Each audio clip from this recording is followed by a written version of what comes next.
ਅੱਜ ਦੀ ਇਸ ਵੀਡੀਓ ਦੇ ਵਿੱਚ ਅਸੀਂ ਪੜ੍ਹਨ ਜਾ ਰਹੇ ਹਾਂ 6ਵੀਂ ਕਲਾਸ ਦਾ ਪਾਠ 6ਵਾਂ, ਜਿਸ ਦਾ ਨਾਮ ਹੈ ਬਾਬਾ ਬੁੱਢਾ ਜੀ। ਚਲੋ ਸ਼ੁਰੂ ਕਰਦੇ ਹਾਂ ਇਸ ਪਾਠ ਨੂੰ। ਬੁੜੀ ਨਾਂ ਦਾ ਇੱਕ ਬਾਲਕ ਗਊਆਂ ਚਰਾਉਂਦਾ ਫਿਰਦਾ ਸੀ। ਬਣਾ ਵਿੱਚ ਸਾਰਾ ਦਿਨ ਵਾਗੀਆਂ ਵਾਂਗ ਫਿਰਦਾ ਰਹਿੰਦਾ। ਤਕਾਲਾਂ ਪੈਂਦੀਆਂ ਤਾਂ ਵਗ ਨੂੰ ਹਿੱਕ ਕੇ ਘਰ ਵੱਲ ਲੈ ਜਾਂਦਾ। ਬੁੜਾ ਬੜਾ ਹੀ ਸੁਲਝਿਆ ਹੋਇਆ ਬਾਲਕ ਸੀ। ਸ਼ੁਰੂ ਤੋਂ ਹੀ ਡੂੰਘੀਆਂ ਸੋਚਾਂ ਸੋਚਦਾ ਸੀ।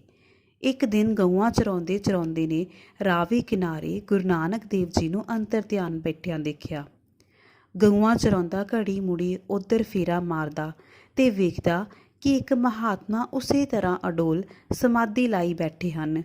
ਚਿਹਰੇ ਉੱਤੇ ਅਨੋਖਾ ਨੂਰ ਹੈ। ਬੁੜੇ ਦੇ ਮਨ ਵਿੱਚ ਪਤਾ ਨਹੀਂ ਕੀ ਖਿਆਲ ਆਇਆ। ਉਹ ਨੇੜੇ ਹੀ ਖੂਹ ਵਿੱਚ ਉਤਰ ਕੇ ਪਾਣੀ ਦੀ ਇੱਕ ਟੁੰਡ ਖੋਲ੍ਹ ਕੇ ਲਿਆਇਆ। ਇੱਕ ਹੋਰ ਸਾਫ਼ ਟਿੰਡ ਵਿੱਚ ਗਾਂ ਦਾ ਦੁੱਧ ਚੋ ਲਿਆਇਆ ਤੇ ਦੋਹਾਂ ਟਿੰਡਾਂ ਨੂੰ ਗੁਰੂ ਜੀ ਸਾਹਮਣੇ ਚਰਨੀ ਢਹਿ ਪਿਆ। ਗੁਰੂ ਜੀ ਮੁਸਕਰਾ ਕੇ ਪੁੱਛਣ ਲੱਗੇ, ਹੇ ਬਾਲਕ, ਤੈਨੂੰ ਕੀ ਚਾਹੀਦਾ ਏ? ਬੜਾ ਉਦਾਸ ਦਿਸ ਰਿਹਾ। ਬੁੜਾ ਕਹਿਣ ਲੱਗਾ, ਗੁਰੂ ਜੀ, ਮੈਨੂੰ ਸਾਰਾ ਵਕਤ ਮੌਤ ਦਾ ਡਰ ਰਹਿੰਦਾ ਹੈ। ਮੈਨੂੰ ਰਾਤ ਨੂੰ ਵੀ ਚੰਗੀ ਤਰ੍ਹਾਂ ਨੀਂਦ ਨਹੀਂ ਆਉਂਦੀ। ਗੁਰੂ ਜੀ ਕਹਿਣ ਲੱਗੇ, ਤੂੰ ਤਾਂ ਅਜੇ ਛੋਟਾ ਜਿਹਾ ਬਾਲਕ ਹੈ। ਤੂੰ ਇੰਨੀਆਂ ਵੱਡੀਆਂ ਵਾਲੀਆਂ ਗੱਲਾਂ ਕਰ ਰਿਹਾ ਹੈ। ਤੈਨੂੰ ਕਿਸੇ ਨੇ ਇਹੋ ਜਿਹਾ ਡਰ ਪਾਇਆ ਹੈ? ਇਹ ਸੁਣ ਕੇ ਬੁੜੇ ਨੇ ਸਾਰੀ ਗੱਲ ਸੁਣਾਈ ਤੇ ਕਹਿਣ ਲੱਗਾ, ਗੁਰੂ ਜੀ, ਇੱਕ ਦਿਨ ਮੇਰੀ ਮਾਂ ਅੱਗ ਬਾਲ ਰਹੀ ਸੀ। ਪਹਿਲਾਂ ਉਸਨੇ ਛੋਟੀਆਂ ਲੱਕੜਾਂ ਲਾਈਆਂ ਤੇ ਫਿਰ ਵੱਡੀਆਂ। ਮੈਂ ਧਿਆਨ ਨਾਲ ਵੇਖਦਾ ਰਿਹਾ।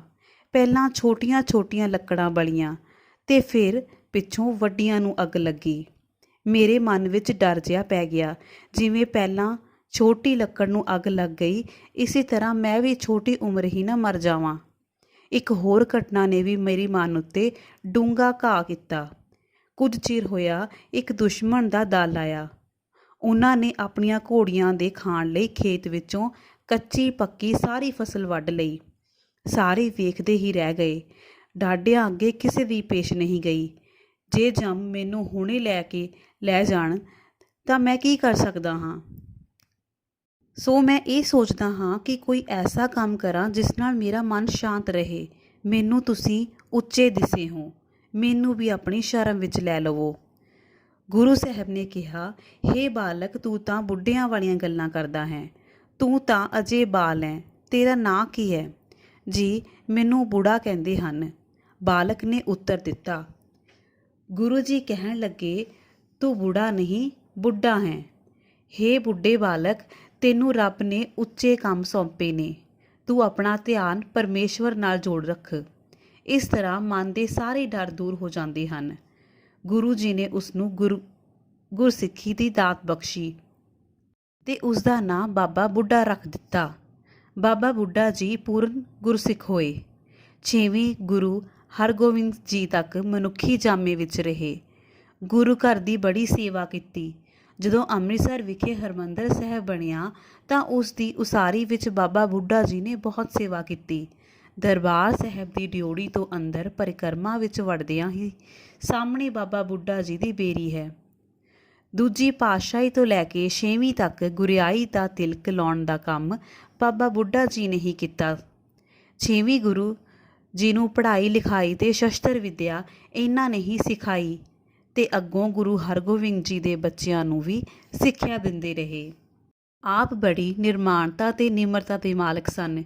ਇੱਕ ਵਾਰ ਦੀ ਘਟਨਾ ਹੈ ਕਿ ਗੁਰੂ ਅਰਜਨ ਦੇਵ ਜੀ ਦੀ ਸਪੁੱਤਰੀ ਮਾਤਾ ਗੰਗਾ ਜੀ ਨੇ ਗੁਰੂ ਜੀ ਅੱਗੇ ਬੇਨਤੀ ਕੀਤੀ ਕਿ ਉਸ ਨੂੰ ਪੁੱਤਰ ਦੀ ਦਾਤ ਬਖਸ਼ਣ। ਉਹਨਾਂ ਨੇ ਕਿਹਾ, ਬਾਬਾ ਬੁੱਢਾ ਜੀ ਕੋਲ ਜਾ ਕੇ ਅਸੀਸ ਲਵੋ। ਮਾਤਾ ਗੰਗਾ ਜੀ ਸਵੇਰੇ ਉੱਠ ਕੇ ਤਿਆਰ ਹੋਏ। ਉਹਨਾਂ ਦੁੱਧ, ਮੱਖਣ ਤੇ ਹੋਰ ਕਈ ਚੀਜ਼ਾਂ ਨਾਲ ਲਈਆਂ। ਉਹ ਆਪਣੇ ਨਾਲ ਕੁਝ ਹੋਰਾਂ ਨੂੰ ਵੀ ਲੈ ਕੇ ਰੱਥ ਵਿੱਚ ਸ਼ਾਨ ਸ਼ੌਕਤ ਨਾਲ ਸਵਾਰ ਹੋ ਕੇ ਚਲੇ ਗਏ। ਬਾਬਾ ਬੁੱਢਾ ਜੀ ਦੀ ਕੁਟੀਆ ਦੇ ਕੋਲ ਪਹੁੰਚੇ ਤਾਂ ਦੂਰੋਂ ਹੀ ਧੂੜ ਉੱਡਦੀ ਵੇਖ ਕੇ ਉਹ ਨੀਝ ਲਾ ਕੇ ਵੇਖਣ ਲੱਗੇ ਕਿ ਕੌਣ ਆ ਰਿਹਾ ਹੈ। ਜਦੋਂ ਰੱਥ ਨੇੜੇ ਪਹੁੰਚਿਆ ਤਾਂ ਬਾਬਾ ਬੁੱਢਾ ਜੀ ਬੋਲੇ, ਅੱਜ ਗੁਰੂ ਦੇ ਮਹਿਲਾਂ ਨੂੰ ਕੀ ਭਾਜੜ ਪਈ ਹੈ? ਮਾਤਾ ਜੀ ਖਾਲੀ ਝੋਲੀ ਵਾਪਸ ਪਰਤ ਗਏ। ਮਾਤਾ ਗੰਗਾ ਜੀ ਨੇ ਸਾਰੀ ਵਿੱਥਿਆ ਗੁਰੂ ਸਾਹਿਬ ਜੀ ਨੂੰ ਸੁਣਾਈ। ਉਹ ਹੱਸ ਕੇ ਕਹਿਣ ਲੱਗੇ, ਜੇ ਕਿਸੇ ਕੋਲੋਂ ਅਸੀਸ ਲੈਣ ਜਾਣਾ ਹੋਵੇ ਤਾਂ ਇਸ ਤਰ੍ਹਾਂ ਰੱਥਾਂ ਵਿੱਚ ਚੜ੍ਹ ਕੇ ਨਹੀਂ ਜਾਈਦਾ। ਮੱਖਣ ਲੱਸੀ ਦੀ ਮਟਕੀ ਸਿਰ ਤੇ ਰੱਖ ਕੇ ਨੰਗੇ ਪੈਰੀ ਤੁਰ ਕੇ ਨਿਮਰਤਾ ਨਾਲ ਜਾ ਕੇ ਕੁਝ ਮੰਗੀਦਾ ਹੈ। ਦੂਜੇ ਦਿਨ ਮਾਤਾ ਗੰਗਾ ਜੀ ਨੇ ਸਵੇਰੇ ਉੱਠ ਕੇ ਇਸ਼ਨਾਨ ਕੀਤਾ, ਹੱਥੀਂ ਦੁੱਧ ਰਿੜਕ ਕੇ ਮੱਖਣ ਕੱਢਿਆ, ਮਿੱਸੇ ਪ੍ਰਸ਼ਾਦੇ ਪਕਾਏ, ਸਾਰਾ ਕੁਝ ਸਿਰ ਤੇ ਰੱਖ ਕੇ ਨੰਗੇ ਪੈਰੀ ਇਕੱਲੇ ਹੀ ਤੁਰ ਪਏ। ਉਹ ਸਾਰਾ ਰਸਤਾ ਅਰਦਾਸਾਂ ਹੀ ਕਰਦੇ ਗਏ। ਜਦੋਂ ਬਾਬਾ ਬੁੱਢਾ ਜੀ ਦੇ ਨੇੜੇ ਪਹੁੰਚੇ ਤਾਂ ਉਹਨਾਂ ਨੇ ਮਾਤਾ ਜੀ ਨੂੰ ਆਦਰ ਨਾਲ ਬਿਠਾਇਆ, ਉਹਨਾਂ ਦਾ ਹੱਥੀਂ ਤਿਆਰ ਕੀਤਾ ਭੋਜਨ ਛਕਿਆ। ਬਾਬਾ ਬੁੱਢਾ ਜੀ ਨੇ ਮਾਤਾ ਜੀ ਦੇ ਦਿਲ ਦੀ ਗੱਲ ਬੁੱਝ ਲਈ। ਉਹ ਇੱਕ ਗੰਢਾ ਲੈ ਕੇ ਮੁੱਕੀ ਮਾਰ ਕੇ ਭੰਨ ਕੇ ਕਹਿਣ ਲੱਗੇ, ਤੇਰੇ ਘਰ ਇਹੋ ਜਿਹਾ ਪੁੱਤਰ ਜਨਮ ਲਵੇਗਾ ਜਿਹੜਾ ਇਸ ਤਰ੍ਹਾਂ ਦੁਸ਼ਮਣਾਂ ਦਾ ਸਿਰ ਭੰਨੇਗਾ। ਮਾਤਾ ਜੀ ਇਹ ਸੁਣ ਕੇ ਪ੍ਰਸੰਨ ਹੋ ਗਏ ਤੇ ਘਰ ਨੂੰ ਪਰਤ ਆਏ। ਜਦੋਂ ਸ੍ਰੀ ਗੁਰੂ ਗ੍ਰੰਥ ਸਾਹਿਬ ਜੀ ਦੀ ਪਹਿਲੀ ਬੀੜ ਤਿਆਰ ਹੋਈ ਤਾਂ ਉਹਨਾਂ ਦਾ ਪਹਿਲਾ ਪ੍ਰਕਾਸ਼ ਦਰਬਾਰ ਸਾਹਿਬ ਸ੍ਰੀ ਹਰਿਮੰਦਰ ਸਾਹਿਬ ਵਿੱਚ ਕੀਤਾ ਗਿਆ। ਗੁਰੂ ਅਰਜਨ ਦੇਵ ਜੀ ਨੇ ਬਾਬਾ ਬੁੱਢਾ ਜੀ ਨੂੰ ਪਹਿਲਾ ਗ੍ਰੰਥੀ ਥਾਪਿਆ ਸੀ। ਬਾਬਾ ਬੁੱਢਾ ਜੀ 125 ਸਾਲ ਦੀ ਉਮਰ ਭੋਗ ਕੇ 6ਵੀਂ ਪਾਤਸ਼ਾਹੀ ਗੁਰੂ ਹਰਗੋਬਿੰਦ ਜੀ ਦੇ ਸਮੇਂ ਪਿੰਡ ਰਾਮਸਰ ਵਿੱਚ ਚਲਾਣਾ ਕਰ ਗਏ। ਗੁਰੂ ਸਾਹਿਬ ਨੇ ਆਪਣੇ ਹੱਥੀਂ ਉਹਨਾਂ ਦਾ ਸੰਸਕਾਰ ਕੀਤਾ। ਸੰਸਕਾਰ ਵਾਲੀ ਜਗ੍ਹਾ ਤੇ ਇੱਕ ਸੁੰਦਰ ਤੇ ਇਤਿਹਾਸਿਕ ਗੁਰਦੁਆਰਾ ਬਣ ਗਿਆ ਹੈ, ਜਿਹੜਾ ਸੱਚਖੰਡ ਨਾਂ ਦੇ ਨਾਲ ਮਸ਼ਹੂਰ ਹੈ।